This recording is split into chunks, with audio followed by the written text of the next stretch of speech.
Yeah.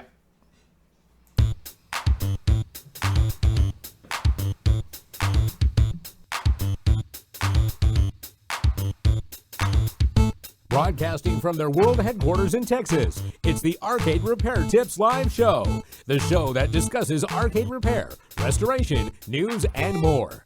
Now, here are your hosts, Tim and Jonathan.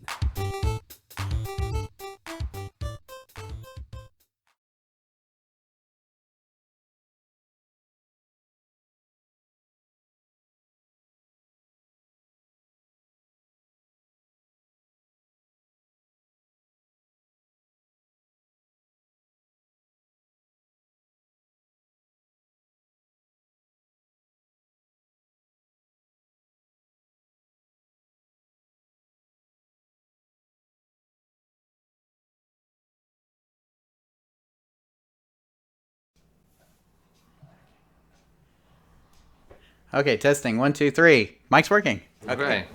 And that's the major announcement for the week. I want to thank everybody who listened early who caught that. Okay, we're back. Hello, and welcome to episode 2 of the Arcade Repair Tips Live Show, where we always have technical difficulties, Tim. Seems like it. Yeah, so sorry, guys. We think we're trying to get all the technical difficulties still sorted out, so hopefully you guys can hear us okay. It looks like from the mic you guys can, so that's a good thing. But we want to thank everybody in the chat room for joining us. Of course, my name is Jonathan Leung. I'm the producer, director, and editor of the Arcade Repair Tips video series. And joining us today, as always, is Mr. Arcade Repair Tips himself, Tim Peterson. Tim, how you doing? Hey everybody in the chat room. I see several people have already joined us. Yeah, and and here's the thing, Tim, we actually can see the chat room this time. Yes. Because last time we did not realize there was a chat room, or it wasn't coming up on our screen. So we want to apologize for that, guys, on episode 1, that we didn't get to a lot of y'all's questions. But I mean, it wasn't for lack of trying, Tim. It's just that we couldn't see them when it came on. So hopefully you guys, I'm going to move the mic just a bit, but hopefully you guys can hear us. Hopefully you see everything, and hopefully we're good to go. So, Tim, let's talk a little bit before we get into questions and comments and other things. How are you? What have you been doing? Doing good. Just still helping Chuck E. Cheese roll out some Play Pass, some stores, doing a little traveling. Other than that, just typical stuff. This time of year, I like to do a lot of cosmetic work. So it kind of slows down after spring break, so I've been kind of focusing on that end of it. Okay, sounds good. Tim, obviously, we'll be talking about some of that cosmetic work you've been doing later in the podcast, right? Yeah, that's one of our tips for today. That's right. Tim's Tech Tip is what we're calling that segment. So you guys stay tuned for that. Tim, we also be going over the comments from episode 1, and we will also be talking about some of the questions we've gotten via email and our YouTube page, Tim, since the last episode. So we hope you guys join us for that. And then, of course, Tim, at the end, Texas Pinball Festival Talk. I know some of you guys may have gotten that on our last audio podcast, the Q&A podcast, episode S22, Tim. So some of those people may have gotten a little bit of the talk there, but this time we've got pictures, and we're going to show you some stuff that's going to be really great. So, Tim, let me talk a little bit about what I've been doing. I picked up a game. Oh, that's right. So I picked up a Raiden 2, really good deal, fully working, and I don't think I'm going to keep it a Raiden 2, though. It's kind of in a generic cabinet. I think I'm probably going to install maybe a 412-in-1 board or something like that, just so I can have some variety. My plan right now is to actually put it in the church where we go, and so for the kids to play. And so it's got 412-in-1 board. Tim has a lot of classics on it, so we're really hoping that that it'll be good for the kids there, and that they'll be able to have a fun time with it. But Tim, any thoughts on my pickup or 412-in-1 boards in general? Well, that's the horizontal type board, right? No, it's vertical. Vertical. It's the vertical 412-in-1. I see. Well, you talked about a unique opportunity that was something we've never done to a game. Can we let the cat out of the bag yet? What Sure. you plan on doing to it? Yeah. So one of the things that I want to do is because Tim, as you know, sometimes when you have games in public places, people forget to turn them off. Right. And so we're hoping to add a timer board to this cabinet so that after about a 2 or 4 hour period, the whole cabinet will shut off, and that way we don't have to worry about kids going up there playing it and leaving it on for an extended amount of time. There's always been a lot of questions, Tim, that we've received about whether or not you should turn off your games, leave them on all the time. Turn off your games. Yeah. That's what you want to do. For longevity, it just works better. So what we're going to do is we're going to actually install a timer board in this one that will allow us to basically shut off the game. They'll flip the switch, and from the time they flip the switch, they'll have 2 hours to play, or 4, or whatever we decide. We haven't decided on that part of it yet, but that's where we're going. Yeah, and that'll be something that we've never actually done to a game ourselves. We know it's possible, and we've got some stuff on order for it, but that'll be kind of cool. Maybe we'll shoot a video or something about that too. Absolutely. So, Tim, like we said, hi to everybody in the chat room. Tim has the keyboard in his hand, so he will be watching the chat while I'm talking a lot of times, or reading questions, trying to desperately keep up with what I'm telling him, along with what you guys are saying in the chat. But if you're in the chat, say hi. If you have questions, go ahead and post those, and we'll try to get to them as we go through the episodes. So we hope you guys will send them our way. Okay, we got a lot. Here we go. Okay. So, we got a couple of questions in there already. Tim's good to see that, so we'll get to those here in a second. But Tim, let's go ahead and talk about the comments we got from our very first episode of the live show. So I've got some here, guys, and we're going to just read them real quick. So I'll read the first one to you.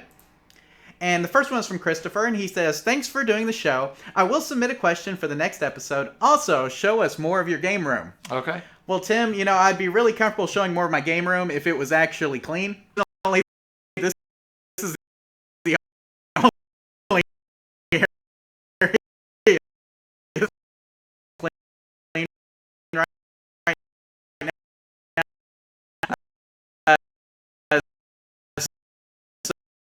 So maybe some in the future I will be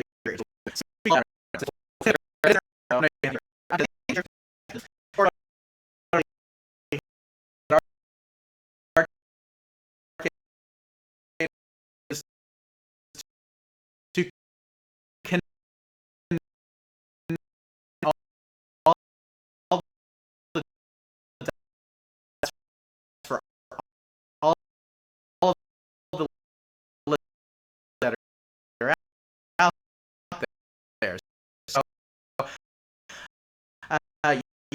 this is basically an introduction class on arcade repair is what we try to give you, right? Right. So hopefully you guys will enjoy the live show today as well. And we had one more, Tim, from Philberto, who we got to meet at the Texas Pinball Festival. I got to meet. Did you get to meet him? No, I didn't meet him. Okay. Well, Philberto, he said to call him Phil.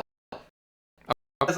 I love hearing that intro again.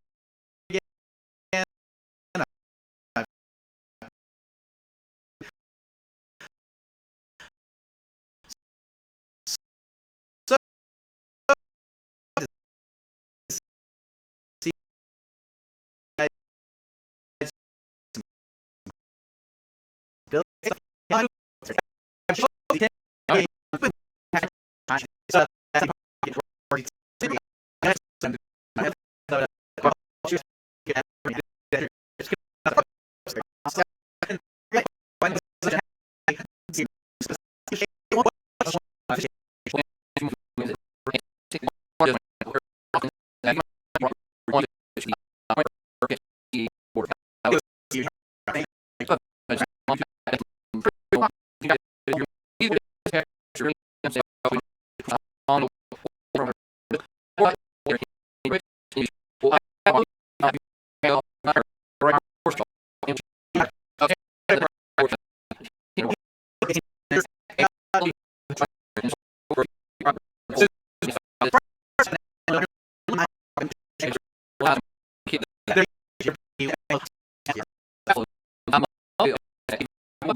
The